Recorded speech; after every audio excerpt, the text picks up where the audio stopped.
Good morning dear students. Last class में हम लोगों ने अपनी बुक के एक पार्ट को पढ़ा था, लेसन 7 एन फ्रैंक की डायरी, और चैप्टर लंबा होने के कारण हमने डिसाइड किया था कि हम इस स्टोरी को या इस चैप्टर को 2 पार्ट्स में डिवाइड करके पढ़ेंगे।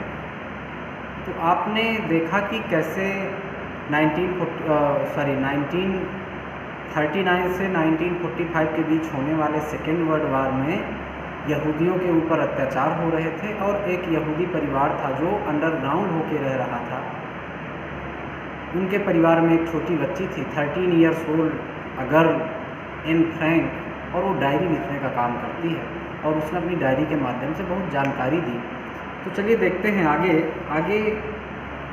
21 अगस्त 1942, 21 अगस्त 1942 में दिन शुक्रवार का था, और बच्ची लिखती है कि प्यारी किटी, अब हमारी गुप्त एनेक्सी सचमुच गुप्त बन गई थी। मतलब जो अंडरग्राउंड मकान में रह रहे थे वो सचमुच में एक गुफा बन गया था जिसको भेद पाना मुमकिन नहीं था। अब चूंकि छुपाकर रखी गई साइकिलों के लिए घरों की तलाशी ली जा रही है, इसलिए मिस्टर कुगलर ने यही बेहतर समझा कि हमारे जो छिपने की जगह है उसके दरवाजे के सामने किताबों का एक रैक बना दिया जाए। यह रैक कब्जों पर झुकता है और दरवाजे की तरह खुल जाता है।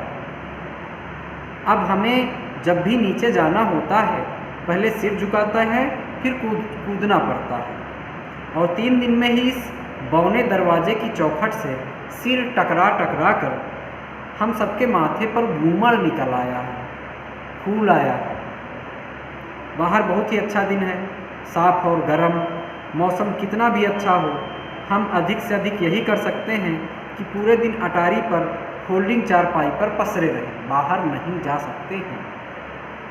21 सितंबर 1942 सोमवार को बच्ची लिखती है कि प्यारी किटी, आज मैं तुम्हें एनेक्सी की आम खबरों के बारे में बताऊंगी। मेरे दीवान के ऊपर एक लैंप लगा दिया गया है, ताकि भविष्य में जब भी बंदूकें गरजने की आवाज़ सुनूं, मैं इससे लटकी डोरी खींचकर लाइट जला सकूं। मैं फ़िलहाल इसे इस्तेमाल नहीं कर सकती, क्योंकि हम आजकल दिन और रात के वक्त खिड़की को थोड़ी देर के लिए खुला रखते हैं। मंगलवार 29 दिसंबर 1942 को बच्ची लिखती है कि प्यारी किटी, जब आप अज्ञातवास में होते हैं, अज्ञातवास ऐसी जगह रहो जो किसी को पता ना हो, तो आपके पास अजीब गरीब घटनाएं घटती हैं। ज़रा कल्पना करने की कोशिश करो। हमारे यहाँ गुसल खाना नहीं, बाथरूम नहीं, इसलिए हम नहाने धोने का काम टिन के एक टब में करते हैं। चूँकि शनिवार की दोपहर के वक्त पर्दे नीचे रहते हैं, इसलिए मैं और मार्गोट अंधेरे में खूब रगड़ कर नहाते हैं। हम में से जो गुसल खाने में नहीं होती, वह बाहर खड़ी होकर खिड़की में बनी एक झिर्री में से बाहर की दुनिया के नज़ारे देखती रहती है। मतलब एक नहाती है तो दूसरी खिड़की से खड़े होकर के जो झिर्री है, जो छोटा सा छेद हुआ है, उससे बाहर की दुनिया के नज़ारे देखती है। नीचे वाली मंजिल पर प्लम्बर काम कर रहा था ताकि सर्दियों में पाइप जम न जाए। हमें दिन में पानी चलाने की मनाही तो थी ही, पाखाना जाने पर भी पाबंदी लग गई थी। मतलब दिन में ना तो पानी चला सकते हैं और ना ही फ्रेश होने के लिए जा सकते हैं। 3 दिन तक बैठे बैठे मेरी पीठ अकड़ गई है। रात के हल्के फुल्के व्यायाम ने ही मदद की। 8 मई 1944 को सोमवार के दिन बच्ची लिखती है, प्यारी किटी, क्या मैंने तुम्हें कभी अपने परिवार के बारे में बताया है? शायद नहीं बताया, तो आज बताती हूँ। मेरे पापा फ्रैंकफर्ट में पैदा हुए थे। उनके माता पिता बहुत धनी लोग थे। पापा के पिता माइकल फ्रैंक का एक बैंक था और वे लखपति बन गए थे। वे शुरू से ही अमीर नहीं थे, उन्होंने अपने बलबूते पर धन कमाया। वे सेल्फ मेड आदमी थे। अपनी जवानी में पापा ने एक अमीर आदमी के बच्चे का जीवन भोगा। दादाजी मरने के बाद ज़्यादातर दौलत इधर उधर हो गई। इसके बाद विश्व युद्ध शुरू हो गया। मुद्रास्फीति की वजह से बची कुची दौलत भी खत्म हो गई। लड़ाई शुरू होने तक उनके कुछ अमीर रिश्तेदार बचे हुए थे, इसलिए पापा अच्छे खासे बने रहे। कल उन्हें अपने आप पर बहुत हंसी आई, क्योंकि पिछले 50 साल में यह पहली बार हुआ कि मेज पर वे फ्राइंग पैन से खुरच कर बचा कुचा खाना निकाल रहे थे। हम सबके मुंह में पानी आ रहा था। हम जिनके नसीब में सुबह के नाश्ते में 2 चम्मच दलिया आता है, हम यकीनन भूख से बेहाल थे। हमें अधपके पालक के अलावा और मिलता क्या है? हम हर रोज़ हमें सड़े हुए आलूओं पर गुजारा करना पड़ता है। हम अपने खाली पेट भरने के लिए क्या जुटा पाते हैं? उबली हुई सलाद, कच्ची पालक, पालक और पालक। हो सकता है हम उस कार्टून चरित्र पापोए की तरह तगड़े हो जाएं।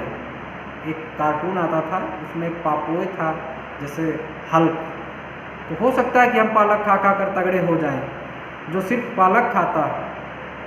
हालांकि मुझ में तो ऐसे कोई आसार नज़र नहीं आते। तो देखिए कितना गंभीर जीवन है उनका, कितना कष्टमयी जीवन है। 21 जुलाई 1944 शुक्रवार के दिन बच्ची लिखती है कि प्यारी किटी, आखिर मैं आशावादी होती जा रही हूँ। आशावादी, हर चीज़ को पॉजिटिव वे में लेना। अब ऐसा वक्त आ गया है कि चीज़ें ठीक ठाक चल रही हैं। सचमुच और शानदार खबर कि हिटलर की हत्या करने की कोशिश की गई है, और इस बार प्रयास यहूदी कम्युनिस्टों या ब्रिटिश पूंजीपतियों द्वारा नहीं किया गया है, बल्कि इसके पीछे एक जर्मन जनरल है जो न केवल काउंट है बल्कि युवा भी है।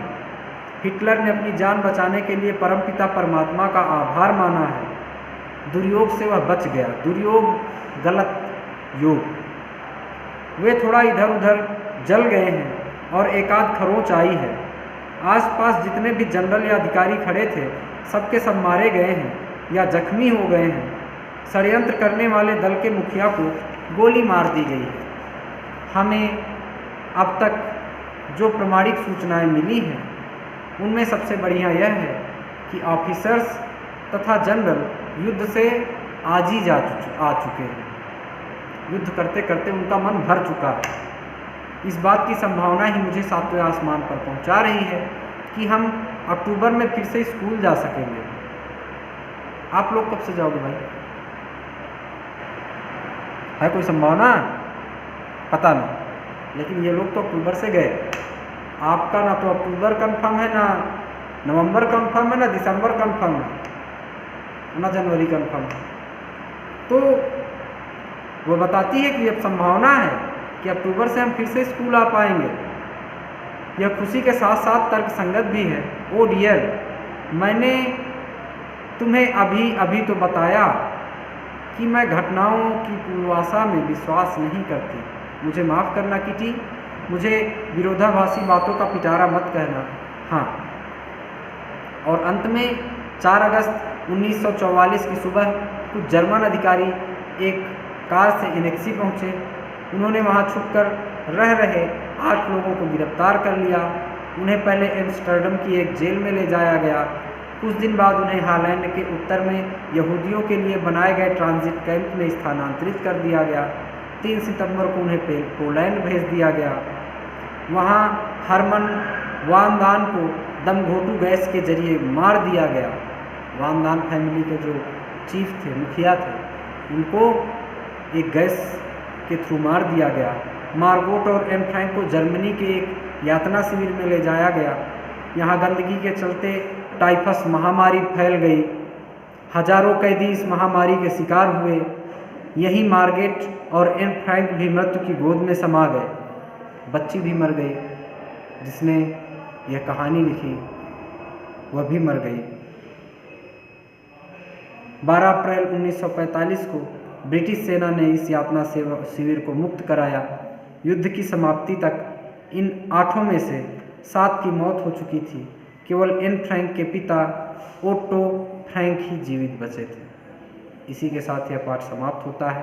अत्यंत दुखद उस बच्ची की डायरी में जो लिखा गया, उससे पता चलता है कि हिटलर जैसा तानाशाह ने कितने क्रूर काम किए। और मानवता का हनन किया। इसी के साथ पाठ समाप्त होता है। धन्यवाद।